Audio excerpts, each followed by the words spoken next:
ఈ ఆరోపణలను ఆధారాలతో నిర్దిష్టంగా మళ్ళీ తిరిగి వారం రోజుల కిందట వారు కూడా మరొక పత్రికా సమావేశాన్ని నిర్వహించడం జరిగింది. ప్రభుత్వం ఇప్పటి వరకు ముఖ్యంగా ప్రభుత్వంలో ఉండే బాధ్యులు గౌరవ మంత్రి ఉత్తమ్ కుమార్ రెడ్డి కానీ లేదా ముఖ్యమంత్రి రేవంత్ రెడ్డి కానీ ఈరోజు వరకు ఈ కుంభకోణం మీద కనీసం పెదవి విప్పడం లేదు. కనీసం ఒక్క మాట మాట్లాడడానికి కూడా ఇష్టపడడం లేదు. ఒక్క ప్రశ్నకు కూడా ఇంతవరకు సమాధానం చెప్పలేదు. ఇవాళ బీఆర్ఎస్ పార్టీ తరఫున మేము నిర్దిష్టమైన ఆధారాలతో సహా ఇవన్నీ కూడా మీ ముందు బయట పెడతా ఉన్నాము. మేము కొన్ని డిమాండ్లు కూడా చేయబోతా ఉన్నాం. మేము మొదటి నుంచి చెప్తా వచ్చింది ఒకటే, కాంగ్రెస్ అంటేనే మరి బీఆర్ఎస్ అంటే స్కీములు, కాంగ్రెస్ అంటే స్కాములు. నిజానికి కాంగ్రెస్ అంటేనే స్కామ్ గ్రేస్ అని పిలుస్తారు. కుంభకోణాల కుంభమేళ జరుగుతుంది తెలంగాణలో ఈ కాంగ్రెస్ వస్తే అనే మాట మేము ఎన్నికల ముందు 6 నెలల ముందే చెప్పడం జరిగింది. ఇవాళ కాంగ్రెస్ పార్టీ పెద్దలు ముఖ్యంగా ఈ రాష్ట్రంలో ఒకటే ఫిలాసఫీ పెట్టుకున్నారు, గల్లీ మే లూటో ఢిల్లీ మే బాంటో. అంటే ఇక్కడ దోచుకో, గల్లీలో దోచుకో, ఢిల్లీలో అక్కడ ఉండే కాంగ్రెస్ పెద్దలకు అక్కడ ఉండే వారికి మరి అందులో ఎందుకంటే సామంతరాజులు కప్పాలు కట్టాలి కాబట్టి ఇక్కడ నుంచి అక్కడ వరకు వారు పంపకాలు, సూట్ కేసులు మోయడం ఇవన్నిట్లో బిజీగా ఉన్నారు. ఇవాళ ఏది వదలట్లేదు వీళ్ళు. రైతన్నల ధాన్యం నుంచి విద్యార్థుల అన్నం వరకు అన్నింటి మీద కూడా ఇవాళ కుంభకోణాలకు తెరలేపింది కాంగ్రెస్ ప్రభుత్వం. ఈ 2 కుంభకోణాలు కలిపి నేను మొత్తం వివరంగా చెప్తాను. ఇటు రైతులేమో పడిగాపులు పడుతుంటే రోడ్ల మీద ఇంకా ధాన్యం కొనుగోలు పూర్తిగాక అకాల వర్షాలతో సతమతమయ్యి కొనుగోలు కేంద్రాలలో రైతులు కన్నీళ్లు పెట్టుకుంటే, మరొకవైపు ప్రభుత్వం మాత్రం ధాన్యం కొనుగోలు మీద దృష్టి పెట్టకుండా వాళ్ళు చాలా బిజీగా ఈ ధాన్యం కుంభకోణం మీద దృష్టి పెట్టి మరి స్వయంగా ముఖ్యమంత్రి గారి పేషీ నుంచి పౌర సరఫరాల శాఖ డిపార్ట్మెంట్ నుంచే ఈ కుంభకోణం జరిగిందనేది మాకు వస్తున్న ఇన్ఫర్మేషన్. ప్రభుత్వ ఖజానాకు గండి కొట్టడం, కొంతమంది కాంట్రాక్టర్లకు దోచిపెట్టడం, వాళ్ళు వీళ్ళు కలిసి చీకటి దందా చేసి ఒక 1000 కోట్ల రూపాయల కుంభకోణం ఈరోజు నేను నిర్దిష్టంగా చేస్తున్న ఆరోపణ. ఇప్పటికే రాష్ట్రంలో బీ ట్యాక్స్ అని, ఆర్ ట్యాక్స్ అని, ఆర్ఆర్ ట్యాక్స్ అని, యూ ట్యాక్స్ అని రకరకాలుగా ట్యాక్స్ల గురించి వింటా ఉన్నాం, అన్అఫీషియల్ ట్యాక్స్ల గురించి వింటా ఉన్నాం. ఈరోజు ఈ స్కామ్లో మాత్రం కేవలం ఇక్కడ తెలంగాణలోని కాంగ్రెస్ పెద్దలకే కాకుండా ఢిల్లీ పెద్దల దాకా కూడా మరి హస్తం ఉందని చెప్పి మాకున్న సమాచారం. ఇప్పుడు మీకు 2 భాగాలుగా నేను చెప్పాలి. ఈ ప్రభుత్వం ఎట్లా ఉందంటే వ్యవహారము, 2 లక్షల రూపాయల రుణమాఫీ చేసే తెలివి లేదు. మహిళలకు 100 రోజుల్లోనే అన్నీ ఇస్తాం, 6 గ్యారంటీల్లో అన్నీ 100 రోజులు అమలు చేస్తామని పొంకనాలు కొట్టింది ఇదే ప్రభుత్వం. మొదటి రోజే 2 లక్షల రూపాయలు రైతన్నలకు రుణమాఫీ చేస్తామని డైలాగులు కొట్టింది, ఉదరగొట్టింది ఇదే ప్రభుత్వం, ఈ ముఖ్యమంత్రి రేవంత్ రెడ్డి. మహిళలకు 100 రోజుల్లోనే నెలకు 2500, 1,67,00,000 మంది 18 ఏళ్ళు నిండిన ఆడబిడ్డలు ఉన్నారు, వారందరికీ ఇస్తామన్నారు. రాష్ట్రంలో ఉండే 46 లక్షల మంది వృద్ధులకి నెలకి 4,000 రూపాయలు ఇస్తామన్నారు. వృద్ధులు, వితంతువులు అందరూ కలిపి ఆసరా పెన్షన్ లబ్ధిదారులు, వాళ్ళ ఫైలు కదలడం లేదు. రైతులకు రైతు భరోసా అన్నారు, నెలకు 15,000 అన్నారు, ఆ ఫైలు కూడా కదలట్లేదు, దమ్ము లేదు. సంక్షేమ పథకాలతో ప్రభుత్వం ఏదైతే మాట ఇచ్చిందో ప్రజల జేబులు నింపే పని చేతనైతే లేదు. కానీ కాంగ్రెస్ పెద్దలు మాత్రం తమ జేబులు నింపుకోవడంలో మాత్రం చాలా బిజీగా ఉన్నారు. ఈ మొత్తం స్కామ్ని అర్థం చేసుకోవాలంటే 2 భాగాలుగా మీకు చెప్పాలి. మొదటి భాగం ఏంటి అంటే 35 లక్షల మెట్రిక్ టన్నుల ధాన్యం సేకరణ కోసం పిలిచిన గ్లోబల్ టెండర్లు ఏవైతున్నాయో దాని వెనకాల జరిగింది దాదాపుగా 700 నుంచి 750 కోట్ల స్కాము. ఒకవైపు 35 లక్షల టన్నుల ధాన్యం సేకరణ కోసం పిలిచిన గ్లోబల్ టెండర్లు, అది మొదటి స్కామ్. రెండవది మధ్యాహ్న భోజన పథకం కోసం పిల్లలు తినే మధ్యాహ్న భోజనం బల్లల్లో, దానికోసం 2,20,000 మెట్రిక్ టన్నుల సన్నబియ్యం కొనుగోళ్ల పేరిట జరిగింది రెండో స్కామ్. దాని విలువ ఒక 300 కోట్లు.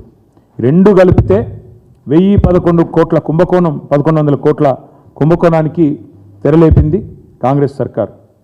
ఒక మాట మొదటి స్కామ్ గురించి 700 కోట్ల కుంభకోణం గురించి మీకు వివరంగా చెప్పే ప్రయత్నం చేస్తాను. మిల్లర్ల దగ్గర 35 లక్షల మెట్రిక్ టన్నుల ధాన్యాన్ని ఏదైతే సేకరించినామో మా ప్రభుత్వం ఉన్నప్పుడు దాన్ని విక్రయించేందుకు 3 నెలల కిందట రాష్ట్ర ప్రభుత్వ ఆదేశాలతో పౌర సరఫరాల శాఖ సివిల్ సప్లైస్ కార్పొరేషన్ గ్లోబల్ టెండర్ల కహానికి తెరలేపింది. ఇది మేము మా ప్రభుత్వం ఉన్నప్పుడు దాదాపు 7,000 కోట్ల విలువ చేసే ధాన్యం నిల్వల మీద ఈ ప్రభుత్వం కన్నేసింది. అధికారంలోకి వచ్చి 50 రోజులు కాకముందే ఈ దోపిడీకి తెరలేపి జనవరి 25 నాడు కమిటీ వేసేది జనవరి 25, మార్గదర్శకాలు గైడ్లైన్స్ ఇచ్చేది అదే రోజు, టెండర్లు పిలవడం కూడా అదే రోజు. ఎంత వేగంగా, ఎంత వాయువేగంగా, జెట్ స్పీడ్తో ఏ పని కాదు ఈ ప్రభుత్వంలో. నెలకు 2,500 మహిళలకు ఇవ్వడానికి టైం లేదు, ఇంత వేగం కనబడదు. 4,000 పెద్ద మనుషులకు ఇవ్వడానికి ఆసరా పెన్షన్లు కనబడదు. రైతులకు రుణమాఫీ చేయడానికి ఈ స్పీడ్ లేదు. కానీ ఈ గ్లోబల్ టెండర్ల కోసం మాత్రం జనవరి 25 రోజే కమిటీ, జనవరి 25 రోజే గైడ్లైన్స్, జనవరి 25 రోజే అదేవిధంగా టెండర్లు కూడా వెంటనే పిలిచినారు. ఇంకా విచిత్రం ఏంటంటే మిల్లర్లు, రాష్ట్రంలో ఉండే రైస్ మిల్లర్లు వాళ్ళు స్వయంగా కన్సెంట్ ఇచ్చినారు. ఆనాడు సివిల్ సప్లైస్ డిపార్ట్మెంట్కి, ఆనాడు కానీ ఈనాడు కానీ 2,100 రూపాయలకు మేము కొనుగోలు చేయడానికి సిద్ధంగా ఉన్నాం అని రాష్ట్రంలో ఉన్న రైస్ మిల్లర్లు ప్రభుత్వానికి వాళ్ళు కన్సెంట్ ఇస్తే, కన్సెంట్ అంటే వాళ్ళ ఉద్దేశం ఇనిషియేటివ్ తీసుకొని మేము తీసుకుంటాం అని వాళ్ళు ఆఫర్ ఇస్తే దాన్ని రిజెక్ట్ చేసి వాళ్ళ మాట వినకుండా గ్లోబల్ టెండర్ల పేరిట కొన్ని ప్రత్యేక నిబంధనలు పెట్టి, ఇంత టర్నోవర్ ఉండాలి, ఇంత టర్నోవర్ ఉండాలని చెప్పి కొన్ని నిబంధనలు పెట్టి వీళ్ళందరూ ఎవరైతే రైస్ మిల్లర్లు పాపం చిన్నవాళ్ళు ఉన్నారో వాళ్ళందరినీ కూడా ఇందులో పక్కకు నెట్టి ఇవాళ గ్లోబల్ టెండర్లను పిలిచి ఈ గ్లోబల్ టెండర్లు 4 కంపెనీలకు వచ్చేటట్టు రింగ్ చేసినారు. కేంద్రీయ Bandar, LG industries, Hindustan company, నాకాఫ్ అనే 4 సంస్థలు దక్కించుకున్నాయి. ఇక్కడ విచిత్రమైన విషయం ఒకటి, 2023 సంవత్సరంలో ఇదే రాష్ట్ర ప్రభుత్వం ఆనాడు అంటే మా గవర్నమెంట్ ఉన్నప్పుడు గురుకులాలలో మరి ఈ కేంద్రీయ బండార్ అనే సంస్థ ఆనాడు ఆశించిన విధంగా వీళ్ళు పనిచేయలేదు, కాంట్రాక్ట్ దక్కించుకున్న తర్వాత వీళ్ళు సరిగా పనిచేయలేదు కాబట్టి ఈ కేంద్రీయ బండార్ అనే సంస్థను బ్లాక్ లిస్ట్ చేసినాం. టెండర్లలో భవిష్యత్తులో పాల్గొనడానికి వీల్లేదు అని వారిని బ్లాక్ లిస్ట్ చేసింది రాష్ట్ర ప్రభుత్వం. కేంద్రీయ బండార్.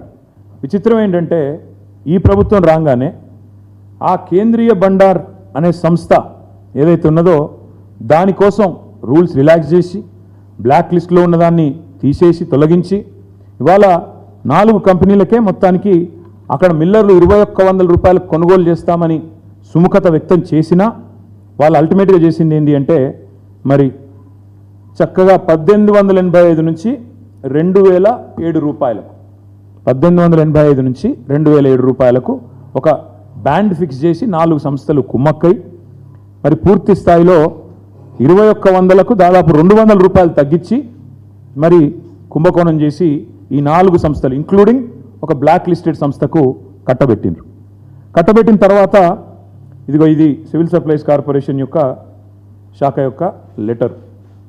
తర్వాత మన కాంట్రాక్ట్ పొందిన సంస్థలకు పెట్టిన కండిషన్ ఏంటంటే 90 డేస్లో 90 రోజుల్లో ఈ 35 lakh మెట్రిక్ టన్స్ని లిఫ్ట్ చేయాలి, ప్రభుత్వానికి 7,500 కోట్ల రూపాయల డబ్బులు కట్టాలి. ఇక్కడ విచిత్రం, చాలా విచిత్రం, ఈ నాలుగు సంస్థలు ఏవైతే గ్లోబల్ టెండర్స్లో పార్టిసిపేట్ చేసి దక్కించుకున్నాయో వాళ్ళ యొక్క విధి విధానాలు, ఆ గైడ్ లైన్స్ ప్రకారం, టెండర్ ప్రకారం విధి విధానం ఏంటంటే కేవలం ఆ ప్యాడీని లిఫ్ట్ చేయాలి అంతే. అంత తప్ప వాళ్ళు ఏ లావాదేవీలో కానీ ఇంకో దానిలో కానీ ఇన్వాల్వ్ కావడానికి లేదు. కానీ ఈ నాకాఫ్ అనే సంస్థ చేసింది ఏంటంటే వాళ్ళు చేయవలసింది కేవలం 90 డేస్లో paddy 35 lakh metric tons paddy lift చేసి 7,500 కోట్లు ప్రభుత్వానికి కట్టాలి. వీళ్ళు ఏం చేస్తున్నారు, మిల్లర్లతో నేరుగా ఆర్థికపరమైన లావాదేవీలు, మనీ లాండరింగ్కి పాల్పడ్డారు. ఈ 4 సంస్థలు మనీ లాండరింగ్కి పాల్పడి ఆ రైస్ మిల్లర్లను బెదిరిస్తూ ఇవాళ గోదాముల్లో ఉన్న ధాన్యాన్ని తీసుకొని పోకుండా ఇది వాళ్ళు లావాదేవీలు పాల్పడ్డారనడానికి వాళ్ళ డైరెక్ట్గా వాళ్ళ కరెస్పాండెన్స్ నాకాఫ్ ఎండి విసిఎన్ మేనేజింగ్ డైరెక్టర్ ఆయన చేస్తున్న లావాదేవీలు ఏమని స్టేట్ మేనేజర్ డైరెక్ట్గా ఫలానా సంస్థలు ఇన్ని డబ్బులు అంటూ ఆయన వాళ్ళ జరిపిన లావాదేవీల యొక్క మరి డీటెయిల్స్ ఇక్కడ ఉన్నాయి. ఇందులో విచిత్రమైన విషయం, వీళ్ళు పాడిందేమో టెండర్ వేసిందేమో 1885 నుంచి 2007 రూపాయలకి.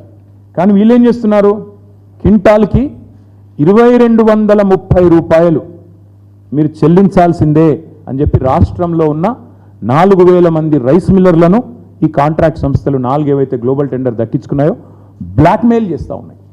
ఎందుకు చేయాలా, మీకు ఎందుకు ఇవ్వాలా 2230 అంటే వాళ్ళు చెప్పే కారణాలు చాలా విచిత్రంగా ఉంది. ఒకటి, జలసౌదలో ఒక మీటింగ్ జరిగింది, ఉత్తమ్ కుమార్ రెడ్డి గారి నేతృత్వంలో లేదా వాళ్ళ శాఖ నేతృత్వంలో ఒక మీటింగ్ జరిగింది. అందులో అనధికారికంగా ఒక MOU కుదుర్చుకున్నారంట. ఏమని, ఇక్కడ 2007 రూపాయలకి వేసినా 1885